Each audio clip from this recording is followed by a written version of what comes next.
ఉన్న బంగారాన్ని విడిపించి ఆ రోజు ఆన్లైన్ రేటుకే మేము కొంటాం. Sharma gold company. ఓం శ్రీ మహాగణాధిపతయే నమః. శరణాగత దీనార్త పరిత్రాణపరాయణే సర్వస్యార్తి హరే దేవి నారాయణి నమోస్తుతే. భారతీయ శంకరపీఠం భక్తులకు, అశేష ప్రేక్షకులకు శుభాభివందనాలు, శుభాశీస్సులు. మానవ జీవిత మహేతిహాసములో ప్రతి మనిషికి అవసరమైనటువంటి విషయాన్ని వివరిస్తున్నా. ఎన్నో జన్మల పుణ్య ఫలం మనకు రాబోతుంది, రోజులలోనే ఉంది. మనకు కీడు చేసేవారు, ఉపకారాన్ని పొంది అపకారం చేసేవారు, మన ఎదుగుదల చూసి ఓర్చుకోలేని వారు, మన మీద అపనిందలు వేసేవారు, ఇక్కడ మాటలు అక్కడ, అక్కడ మాటలు ఇక్కడ చెప్పి ఇబ్బందులకు గురి చేసేవారు, మనల్ని మానసికంగా, శారీరకంగా, ఆర్థికంగా మనల్ని ఇబ్బంది పెడుతున్నటువంటి వారు, ములుకులు వంటి మాటలతో మెంటల్గా స్ట్రెస్ చేస్తున్న వాళ్ళు, కొన్ని రకాల మంత్ర ప్రయోగాలు అవన్నీ చేస్తూ ఉంటారు అనారోగ్యానికి మనిషిని తీసుకురావాలని చెప్పి. ఇటువంటి ఏవైతే ఉన్నాయో వీటిల నుండి పూర్తిగా బయటపడి ప్రాజాపత్యాది నవ ఋషులు, ఆదిత్యాది నవగ్రహాలు, నవ అధిదేవతలు, నవ ప్రత్యధిదేవతలు, నవ దుర్గలు, నవ బ్రహ్మలు, అలాగే నవ ఆవరణలు, నవ ధాతువులు, ఇవి 8. అనగా 8 8లు 72 వస్తుంది.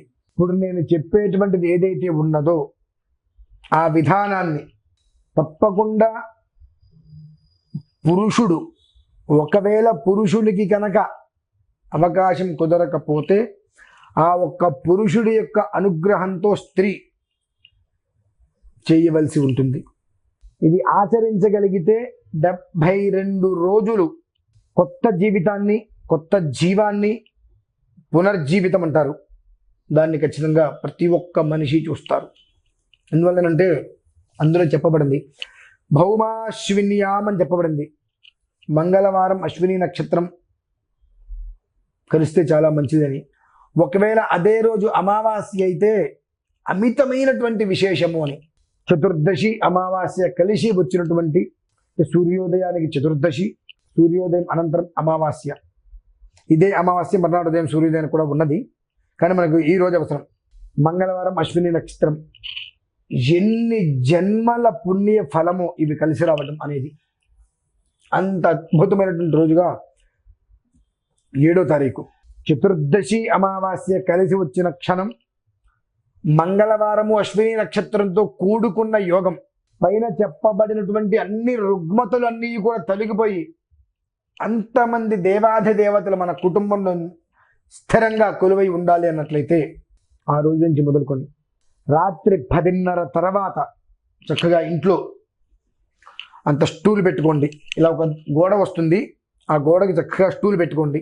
ఆ గోడకి పసుపు రాయండి. చక్కగా పసుపు రాసి, ఒకటి అవకాశం మీ దగ్గర ఉందంటే, కిందసారి చాలామందికి, కొన్ని 100 మందికి అయితే మనం అందించాము, లాకెట్ ఒకటి అందించాము. ఇట్లా నవరత్నాలతో ఉన్నటువంటి శ్రీయంత్రం లాకెట్ అందించాము.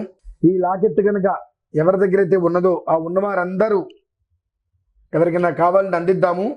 ప్రజెంట్ ఈ లాకెట్లు ఎవరి దగ్గర అయితే ఉన్నాయో వారందరూ కూడా చక్కగా లాకెట్ను తీసుకొని ఇలా గోడకి పెట్టండి. గోడ దగ్గరికి పెట్టి దీపారాధన దానికి దగ్గరగా, అంటే ఇక్కడ ఏదైతే ఈ రెడ్ కలర్ స్టోను, ఎరుపు రంగు రాయి అయితే ఉందో మధ్యలో, దీన్ని బిందు అంటారు. బిందు త్రికోణ వృత్తం అన్నట్టుగా దీన్ని బిందు స్థానము అంటారు. ఈ బిందు స్థానానికి ఖచ్చితంగా ఎదురుకుండా ఆ జ్యోతి వెలగాలి. అది 1 అడుగు దూరం ఉన్నా ఇబ్బంది లేదు. ఇలా మనకు ఎదురుకుండా ఇలా పెట్టుకున్నప్పుడు గోడకి మనం చూస్తున్నప్పుడు ఆ బిందువుకి ఈ జ్యోతి అనేటువంటిది ఖచ్చితంగా కనెక్ట్ అవ్వాలి. అలా పెట్టుకొని చక్కగా ఈ శ్రీయంత్రాన్ని పెట్టుకొని, ఒకవేళ శ్రీయంత్రం లేదు, చక్కగా శ్రీయంత్రం ఫోటోలు దొరుకుతాయి మనకు, ఆ ఫోటో అయినా సరే తెచ్చుకొని, ఈ యంత్రం ఉంటే మహా అద్భుతం. లేని పక్షం చక్కగా శ్రీయంత్రాన్ని బయట దొరికితే మనకు శ్రీచక్రాలు అవి, అది ఒకటి తెచ్చి ఆ గోడకి దానికి తగిలిచ్చి ఆ బిందు అనేది మధ్యలో ఏదైతే చెప్పానో ఆ మధ్యలోకి జ్యోతి వెళ్ళేటట్టుగా కనిపించేట్టుగా దీపారాధన పెట్టి చక్కగా 10:30 తర్వాత మొదలుపెట్టి నేను ఒక మంత్రాన్ని అయితే అందిస్తా. అది సుమారుగా 7 నుంచి 8 నిమిషాలు ఉంటుంది ఆ మంత్రం.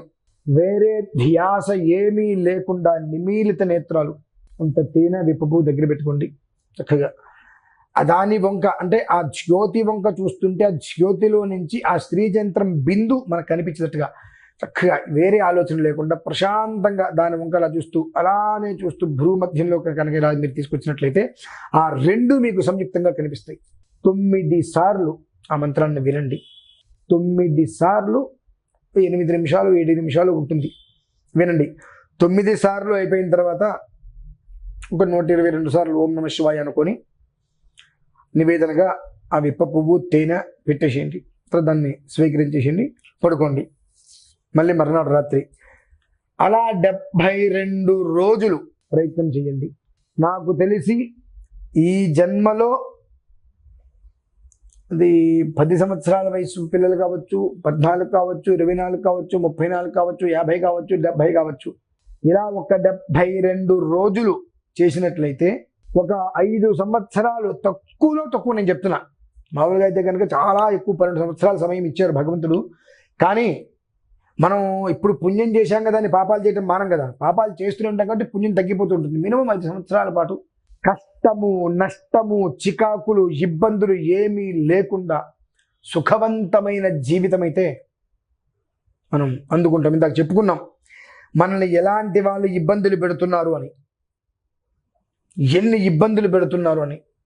వారందరూ కూడా ఖచ్చితంగా మీరు 72 రోజుల పాటు రోజు 9 సార్లు అదే సమయంలో వినగలిగితే మిమ్మల్ని ఎవరైతే ఇబ్బంది పెట్టారో వారందరి నుంచి మీకు క్షమార్పణలు వస్తాయి. ఆనాడు మురికి పట్టినటువంటి వస్త్రాన్ని వేడి నీళ్ళలో ఉడకబెట్టి బండకేసి 4 బాది జాడిచ్చి గంజిలో మళ్ళీ దాన్ని జాడిచ్చి పిండి ఆరేసి ఇస్త్రీ చేస్తే ఎలా అయితే ఉంటుందో మన జీవితాలు అలా అంతా తేలిగ్గా ప్రశాంతంగా ఉంటాయి. ఎందుకు చెప్పొచ్చాను అంటే కొన్ని ఆని ముత్యాల లాంటి విషయాలు కొన్ని సందర్భాలలో చెబితే అది అర్థమవుతుంది, లేదంటే అర్థం కాదు ఎవరికి. భౌమాశ్విన్యాం మహాదేవి సన్నిధో జప్వా మహామృత్యుం తరతి. మంగళవారము అశ్విని నక్షత్రం కలిసిస్తే విశేషం, అమావాస్య ఇంకా విశేషం.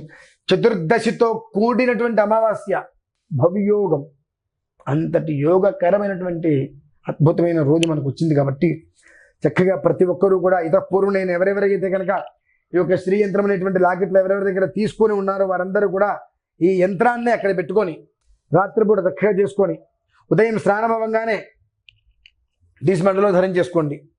మళ్ళీ మర్నాడు మళ్ళీ రాత్రికి అక్కడ పెట్టేసండి.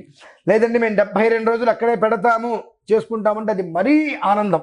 అంతటి శక్తి నిక్షిప్తమవుతుంది ఇందులో. మామూలుగా ఉండేటువంటి శక్తి కన్నా 10,000 రెట్లు శక్తి నిక్షిప్తమవుతుంది. ఆనాడు అది మనం ధరించినట్లయితే దాని యొక్క ప్రభావం ఏ స్థాయిలో ఉంటుందో చెప్పక్కర్లేదు. శ్రీచక్రము అనంటేనే ధనానికే ఇంధనం. దీన్ని మాత్రమే మీరు చెయ్యండి అని నేను ఎందుకు చెబుతున్నాను అంటే మధుర మీనాక్షి అమ్మవారి గురించి తెలిసే ఉంటుంది, చాలా మందికి తెలియకపోవచ్చు కూడా. ఆ మధుర మీనాక్షి అమ్మవారు ఉదయం పూట అన్ని పూజలు పునస్కారాలు ఆరాధనలు అందుకున్న తర్వాత అర్ధరాత్రి పూట రోడ్డు మీదకి వచ్చి అందరినీ కూడా మింగేస్తూ ఉండేటువంటిది.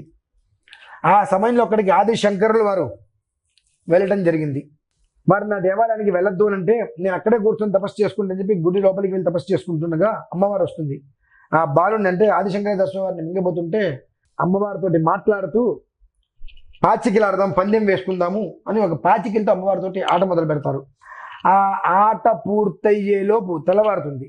సుందరేశ్వరుడు ఆయన స్వయంవారు ఉన్నారు మరి, ఆయన కూడా పక్కనే ఉంటారు కదా.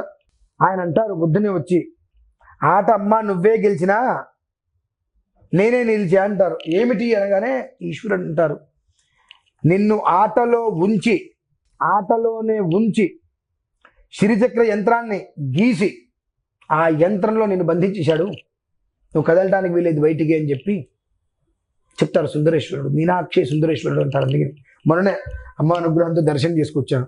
కాబట్టి ఈ యొక్క శ్రీ యంత్రము లాకెట్ అనేటువంటి శ్రీ యంత్రముకే మీరు చెయ్యండి అని నేను ప్రత్యేకంగా చెప్పడానికి మూల కారణం. అంటే దీనికే చేయమని చెప్పట్లా, ఇది ఉన్నవారు మాత్రం దీనికి చేసుకోండి, లేనివారు చిన్నది మనకు బయట దొరుకుతాయి తెచ్చుకొని గోడకి పెట్టుకోండి. ఒకవేళ కావాలంటే ఏర్పాటు చేసుకోవచ్చు, మీరైనా తయారు చేయించుకోవచ్చు ఎక్కడైనా దీన్ని. అమావాస్య రోజు నుంచి మొదలుకొని ఆ రోజు రాత్రి నుంచి 72 రోజులు నిర్విరామంగా దూరంగా ఉండేటువంటి 4 రోజులు మానేసి 5వ రోజు నుంచి మళ్ళీ పూర్తి చేసుకుంటూ 72 రోజుల తర్వాత అది మెడలో వేసుకోండి. తక్కువలో తక్కువ 5 సంవత్సరాల పాటు కష్టము, నష్టము, ఇబ్బందులు, చికాకులు అనేటువంటి దరిదాపుల్లో లేకుండా వజ్ర కవచంలా ఒక రక్షణ ఆ ఒక కుటుంబానికి అందజేస్తుంది. అంత అద్భుతమైనటువంటి రోజు మనకు రానే వచ్చింది. 2, ఏ కారణం చేతనైనా ఇంట్లో కొంతమందికి ఇబ్బంది వస్తుంటుంది. అలా ఏదైనా కారణం చేత కనుక అమావాస్య రోజు నాడు కనుక మొదలు పెట్టలేని పక్షం వైశాఖ శుద్ధ పంచమి మొదలు పెట్టండి. అంటే ఏ కారణం చేతనైనా అమావాస్య రోజు నాడు కనుక ఒకరోజు అటో ఇటో ఇంటైనా ఇబ్బందులు వచ్చింది, కొంతమందికి 4 రోజులకు వచ్చాయి, ఇటువంటి ఇబ్బందులు వస్తాయి. ఆ కారణాల చేత కనుక ఇది మొదలు పెట్టలేకపోయినట్లయితే అక్కడి నుంచి 5వ రోజు నాడు పంచమి, వైశాఖ శుద్ధ పంచమి, ఆ రోజు నాడు శంకర జయంతి, ఆ రోజు నాడు ఆ విధానాన్ని మొదలు పెట్టండి. 72 రోజులు లెక్క వేసుకోండి, డైరీలో రాసుకోండి. జీవితంలో మార్పునకు మొట్టమొదటి మెట్టు అమావాస్య అనేది పంచమి, చివరి మెట్టు 72వ రోజు. ఈ మధ్యలో గడిచేటువంటి జీవితం ఏ స్థాయిలో ఉందనేటువంటి విషయం మీరే గమనించుకుని అర్థం చేసుకోండి.